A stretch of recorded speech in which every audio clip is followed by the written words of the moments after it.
ವಿಶೇಷವಾಗಿ ಕ್ರಾಪ್ ಇನ್ಶೂರೆನ್ಸ್ನಲ್ಲಿ ಮತ್ತು ಡಿಎಪಿ ವಿಷಯಕ್ಕೆ ಸಂಬಂಧಿಸಿದಂತೆ ಭಾರತ ಸರ್ಕಾರ ಒಂದು ಮಹತ್ವದ ನಿರ್ಣಯವನ್ನು ಕೈಗೊಂಡಿದೆ. ಭಾರತ ಸರ್ಕಾರ ದೊಡ್ಡ ಪ್ರಮಾಣದಲ್ಲಿ ಸಬ್ಸಿಡಿಯನ್ನು ಮುಂದುವರಿಸುವುದರ ಮೂಲಕ 2025ರ ಮೊದಲನೇ ದಿವಸ ಬಹುದೊಡ್ಡ ಕೊಡುಗೆಯನ್ನು ರೈತರಿಗೆ ಕೊಟ್ಟಿದೆ. ರಾಹುಲ್ ಗಾಂಧಿ ಅವರು ಮೊಹಬ್ಬತ್ ಕಿ ದುಕಾನ್ ಅಂತ ಹೇಳಿ ಭಾಷಣ ಮಾಡ್ಕೋತಾ ಅಡ್ಡಾಡ್ತಾರೆ. ಅವರು ಯಾವುದನ್ನ ಹೇಳ್ತಾ ಇದ್ದಾರೆ ಅದಕ್ಕೆ ತದ್ವಿರುದ್ಧವಾಗಿ ಎಲ್ಲೆಲ್ಲಿ ಅಧಿಕಾರ ಇದೆ ಅಲ್ಲಿ ನಡ್ಕೊಳ್ತಾ ಇದ್ದಾರೆ. ಮೊಹಬ್ಬತ್ ಕೆ ದುಕಾನ್ ಹೋಗಿ ಅವ್ರ ಆತ್ಮಹತ್ಯಾ ಕಾ ದುಕಾನ್ ಬನ್ ಗए. ಕಟಾಕಟ್ ಅಂತ ಹೇಳಿ ವಾಲ್ಮೀಕಿ ಬೋರ್ಡಿನ ಒಂದು ಹಣವನ್ನ ನುಂಗಿ ಹಾಕಿದ್ರು. ಈಗ SCP TSP ಹಣವನ್ನ ಗ್ಯಾರಂಟಿಗಳಿಗೆ ವರ್ಗಾವಣೆ ಮಾಡ್ಕೊಂಡಿದ್ದೀವಿ. ಯಾಕಂದ್ರೆ ಗ್ಯಾರಂಟಿಗಳನ್ನು ಕೊಟ್ಟಿದ್ದು SCP TSP ಅಂದ್ರೆ SC ಮತ್ತು ST ಗಳಿಗೆ ಇರುವಂತದ್ದು. ಅದನ್ನು ಕಟಾಕಟ್ ಟ್ರಾನ್ಸ್ಫರ್ ಮಾಡ್ಕೊಂಡ್ರು. ಬಟ್ಟೆ ಹರ್ಕೋರಿ ನಾನು ರಾಜೀನಾಮೆ ಕೊಡಲ್ಲ, ನೀವು ನಾಚಿಗಿಲ್ದವ್ರು, ಹಿಂಗಾಗಿ ನೀವು ಬಟ್ಟೆ ಹರ್ಕೊಂಡ್ರು ಕೊಡಲ್ಲ, ಏನು ಮಾಡಿದ್ರು. ಯಾಕಂದ್ರೆ ನಿಮ್ಮ ಮುಖ್ಯಮಂತ್ರಿನೇ ಈಗ ನಿಮ್ಮ ತಂದೆಯವರು ಸ್ವಲ್ಪ ವಯಸ್ಸಾದ ನಂತರ ಅಲ್ಲೇ ಸೋನಿಯಾ ಗಾಂಧಿ ರಾಹುಲ್ ಗಾಂಧಿನ ಮೆಚ್ಚಿಸ್ಲಿಕ್ಕೆ ಇತ್ತೀಚೆಗೆ ಒಂದು ಸ್ವಲ್ಪ ಆ ಕಡೆ ಈ ಕಡೆ ಮಾತನಾಡ್ತಾ ಇದ್ದಾರೆ. ಅದರ್ವೈಸ್ ರಾಜ್ಯ ರಾಜಕಾರಣದಲ್ಲಿರೋರಿಗೆ ಅವ್ರಿಗೆ ಇಷ್ಟು ದುರಹಂಕಾರದಿಂದ ಸ್ಟೇಟ್ಮೆಂಟ್ ಕೊಟ್ಟಿರೋದು ನಾನು ನೋಡಿಲ್ಲ. ನಿಮ್ಮ ದುರ್ವರ್ತನೆಯ ಕಾರಣದಿಂದಾಗಿನೇ ಮಲ್ಲಿಕಾರ್ಜುನ್ ಖರ್ಗೆ ಅವರು 2019ರಲ್ಲಿ ಸೋತಿದ್ರು ಅನ್ನೋದು ನೀವು ನೆನಪಿಟ್ಟುಕೊಟ್ರಿ. ಬೆಳಿಗ್ಗೆ ನಮ್ಮ ಆದಿಚುಂಚನಗಿರಿ ಮಠದ ಕಾರ್ಯಕ್ರಮ ಭಾಳ ನಿರೀಕ್ಷೆಗಿಂತ ವಿಪರೀತವಾಗಿ ತಡ ಆಗಿದ್ದಕ್ಕೆ ಇಲ್ಲಿ ಬರಲಿಕ್ಕೆ ತಡ ಆಗಿದೆ. ನಿಮ್ಮ ಕ್ಷಮೆ ಕೋರ್ತಾ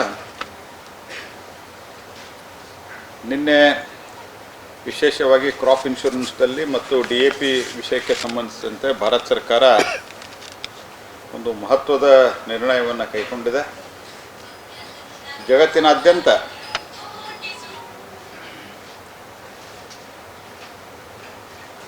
ಇವತ್ತು ಭಾರತಕ್ಕೆ ಏನು ಫರ್ಟಿಲೈಸರ್ಸ್ ಬರಬೇಕು, ಯೂರಿಯಾದಿಂದ ಹಿಡ್ಕೊಂಡು DAPಯಿಂದ ಹಿಡ್ಕೊಂಡು ಎಲ್ಲವೂ they're all imported. The reason of import ನಿಮ್ಮೆಲ್ಲರಿಗೂ ಗೊತ್ತಿದ್ದೇ ಇದೆ.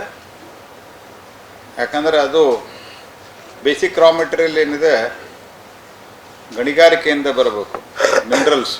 That minerals R not available. ಹೀಗಾಗಿ ಭಾರತ ಸರ್ಕಾರ ನಿನ್ನೆ ದೊಡ್ಡ ಪ್ರಮಾಣದಲ್ಲಿ ಸಬ್ಸಿಡಿಯನ್ನು ಮುಂದುವರಿಸುವುದರ ಮೂಲಕ ಮೊದಲನೇ ದಿವಸ 2025ರ ಮೊದಲನೇ ದಿವಸ ಒಂದು ಬಹುದೊಡ್ಡ ಕೊಡುಗೆಯನ್ನು ರೈತರಿಗೆ ಕೊಟ್ಟಿದೆ. ಮತ್ತು ಕ್ರಾಪ್ ಇನ್ಶೂರೆನ್ಸಿಗೆ ಸಂಬಂಧಿಸಿದಂತೆ 824 ಕೋಟಿ ರೂಪಾಯಿದಲ್ಲಿ ನಾವು ಈ ಕ್ರಾಪ್ ಇನ್ಶೂರೆನ್ಸ್ ಸರ್ವೆ ಏನು ಮಾಡ್ತಾರೆ, ಇದರಲ್ಲಿ ಸಾಕಷ್ಟು ಲ್ಯಾಕಿನಗಳಿದ್ದಾವೆ. ಅದನ್ನು ಸರಿಪಡಿಸಲಿಕ್ಕೆ ಟೆಕ್ನಾಲಜಿಯನ್ನು ಉಪಯೋಗ ಮಾಡಲಿಕ್ಕೆ ಇಷ್ಟು ದೊಡ್ಡ ಪ್ರಮಾಣದಲ್ಲಿ ದುಡ್ಡು ಕೊಡುವಂಥ ಒಂದು ತೀರ್ಮಾನವನ್ನು ತೆಗೆದುಕೊಂಡು ಅದು ಹೆಚ್ಚು ಫಾರ್ಮರ್ ಫ್ರೆಂಡ್ಲಿ ಆಗುವ ರೀತಿ ಕ್ರಮವನ್ನು ನಿನ್ನೆ ನಾವು ಕೈಗೊಂಡಿದ್ದೇವೆ. ಕರ್ನಾಟಕದ ಮಟ್ಟಿಗೆ ಹೇಳಬೇಕಂತಂದರೆ ಕರ್ನಾಟಕದಲ್ಲಿ ಕಾಂಗ್ರೆಸ್ ಪಾರ್ಟಿ 1.5 ವರ್ಷ ಆಯಿತು ಅಧಿಕಾರಕ್ಕೆ ಬಂದು. 1.5 ವರ್ಷಕ್ಕಿಂತ ಸ್ವಲ್ಪ ಜಾಸ್ತಿನೇ ಆಯಿತು. ರಾಹುಲ್ ಗಾಂಧಿ ಅವರು ಮೊಹಬ್ಬತ್ ಕಿ ದುಕಾನ್ ಅಂತ ಹೇಳಿ ಭಾಷಣ ಮಾಡ್ಕೋತಾ ಅಡ್ಡಾಡ್ತಾರೆ. ಮೊಹಬ್ಬತ್ ಕಿ ದುಕಾನ್ ಅಂದ್ರೆ ಪ್ರೀತಿಯ ಅಂಗಡಿ ಅಂತ. ಮೊದಲಿದ್ದವರಿಗೆ ಪ್ರೀತಿ ಮಾರಾಟ ಮಾಡೋದಿಲ್ಲ ಅನ್ನೋದು ಗೊತ್ತಿಲ್ಲ. ಆದರೆ ಅವರು ಯಾವುದನ್ನು ಹೇಳ್ತಾ ಇದ್ದಾರೆ ಅದಕ್ಕೆ ತದ್ವಿರುದ್ಧವಾಗಿ ಎಲ್ಲೆಲ್ಲಿ ಅಧಿಕಾರ ಇದೆ ಅಲ್ಲಿ ನಡ್ಕೊಳ್ತಾ ಇದ್ದಾರೆ. ಎಲೆಕ್ಷನ್ ಟೈಮ್ದಲ್ಲಿ ಹೇಳಿದ್ರು ಫಲಾನುಭವಿಗಳಿಗೆ ಖಟಾಕಟ್ ಕೊಡ್ತೇವಂತ.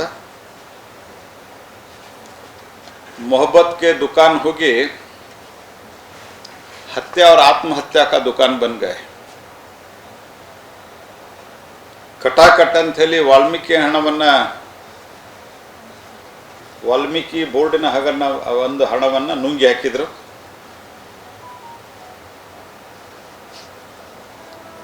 SCP TSP ಹಣ ಯಾವಾಗ ಗ್ಯಾರಂಟಿ ಅನೌನ್ಸ್ಮೆಂಟ್ ಮಾಡಿದ್ರು ಕಾಂಗ್ರೆಸ್ ಪಾರ್ಟಿಯವರು, ಆವಾಗ ಡಿಪಾರ್ಟ್ಮೆಂಟ್ಗೆ ಸಂಬಂಧಿಸಿದಂಥ ಯೋಜನೆಗಳ ಹಣವನ್ನು ನಿಮ್ಮ ಗ್ಯಾರಂಟಿಗೆ ಬಳಸ್ತೀನಿ ಅಂತ ಹೇಳಿರಲಿಲ್ಲ. They never told that.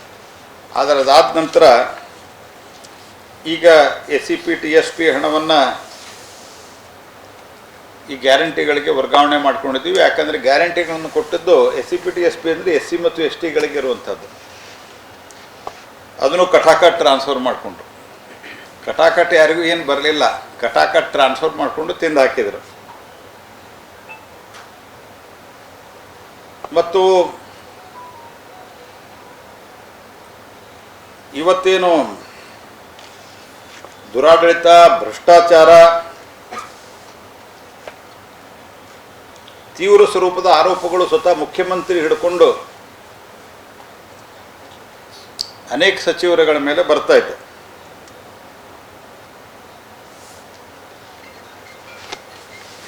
ಈಶ್ವರಪ್ಪನವ್ರ ಪ್ರಕರಣದಲ್ಲಿ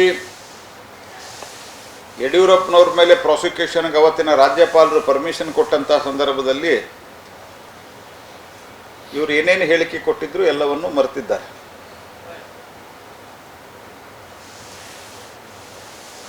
ಆದರೆ ಇವತ್ತು ಸೊಕ್ಕಿನಿಂದ, ದುರಹಂಕಾರದಿಂದ ರಿಯಾಕ್ಟ್ ಮಾಡುವಂಥ, ಪ್ರತಿಕ್ರಿಯೆ ಕೊಡುವಂಥ ಕೆಲಸವನ್ನು ಮಾಡ್ತಾ ಇದ್ದಾರೆ. ಖರ್ಗೆ ಅವರ ಸುಪುತ್ರ ಅಂತೂ ಪ್ರಿಯಾಂಕಾ ಖರ್ಗೆ ಸಾರ್ವಜನಿಕ ಬದುಕಿನ ಪಬ್ಲಿಕ್ ಲೈಫ್ದಲ್ಲಿ ಒಂದು ಮಟ್ಟ ಅನ್ನೋದಿರ್ತದೆ. ಎಲ್ಲ ಮಟ್ಟವನ್ನು ಮೀರಿದ್ರು ಅವರು.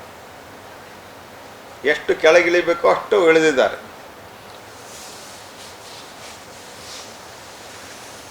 ಬಟ್ಟೆ ಹರ್ಕೋರಿ ನಾನು ರಾಜೀನಾಮೆ ಕೊಡಲ್ಲ, ನೀವು ನಾಚಿಗಿಲ್ದವ್ರು, ಹಿಂಗಾಗಿ ನೀವು ಬಟ್ಟೆ ಹರ್ಕೊಂಡ್ರು ಕೊಡಲ್ಲ, ಏನು ಮಾಡಿದ್ರು, ಯಾಕಂದ್ರೆ ನಿಮ್ಮ ಮುಖ್ಯಮಂತ್ರಿನೇ ಆತ್ಮಹತ್ಯೆ ಮಾಡ್ಕೊಂಡ್ರು ಕೊಡಲ್ಲ.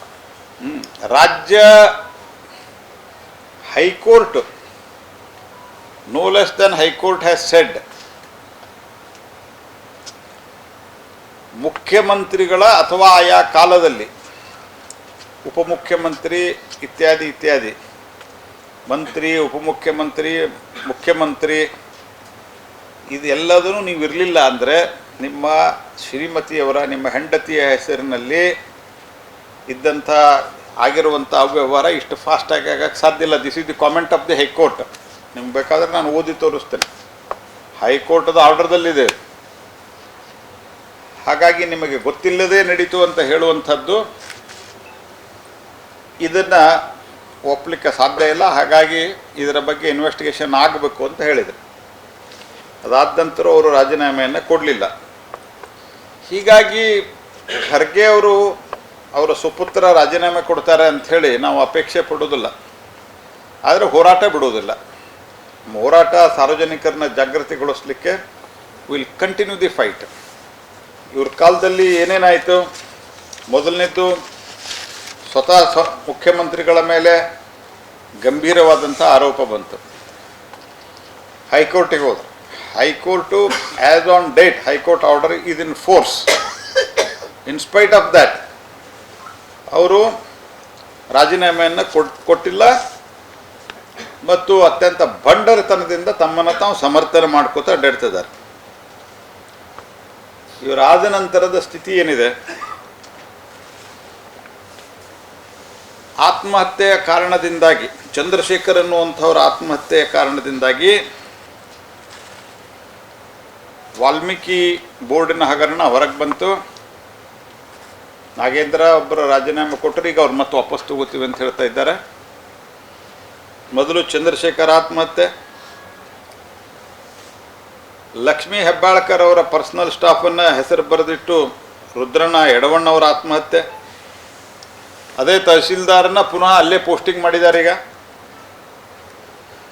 ದಾವಣಗೆರೆಯಲ್ಲಿ ಗುತ್ತಿಗೆದಾರರು ಹಣ ಸಿಗದಕ್ಕೆ ಆತ್ಮಹತ್ಯೆ, ಮಾಗಡಿಯಲ್ಲಿ ಕ್ರಷರ್ ಲಾರಿ ಮಾಲೀಕರೊಬ್ಬರು ಲಂಚ ಕೊಡಲಾರದೆ ಆತ್ಮಹತ್ಯೆ, ಯಾದಗಿರಿಯಲ್ಲಿ PSI ಪರಶುರಾಮ್ ಸ್ಥಳೀಯ ಶಾಸಕರ ಪುತ್ರನ ಒತ್ತಡದ ಕಾರಣದಿಂದ ಆತ್ಮಹತ್ಯೆ.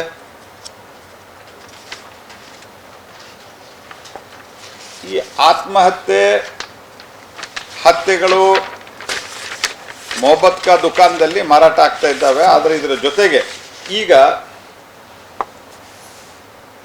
ಸಿದ್ಧಲಿಂಗ ಸ್ವಾಮೀಜಿ, ಹಿಂದೂ ಸಮಾಜದ ಪ್ರಮುಖರು, ಅಲ್ಲಿನ ಶಾಸಕರಾದಂಥ ಬಸವರಾಜ್ ಮತ್ತಿಮೂಡ್, ಅಲ್ಲಿನ BJP ನಾಯಕರಾದಂಥ ಚಂದು ಪಾಟೀಲ್, ಮಣಿಕಂಠ ರಾಠೋಡ್ ಅವರ ಕೊಲೆಗೆ ಸಂಚು ರೂಪಿಸಿದ್ದಾಗಿ ಡೆತ್ ನೋಟ್ನಲ್ಲಿ ತಿಳಿಸಿದ್ರು. ಇದೆಲ್ಲ ಇದ್ದರೂ ಸಹಿತ ಇವ್ರು ಹೇಳ್ತಾರೆ, ನಾನು ರಾಜೀನಾಮೆ ಕೊಡೋದ್ರಲ್ಲಿ ನೀವು ಬಟ್ಟೆ ಹರ್ಕೊಳ್ಳೋದಾದ್ರೆ ಬಟ್ಟೆ ಹರ್ಕೋರಿ ಅಂತ.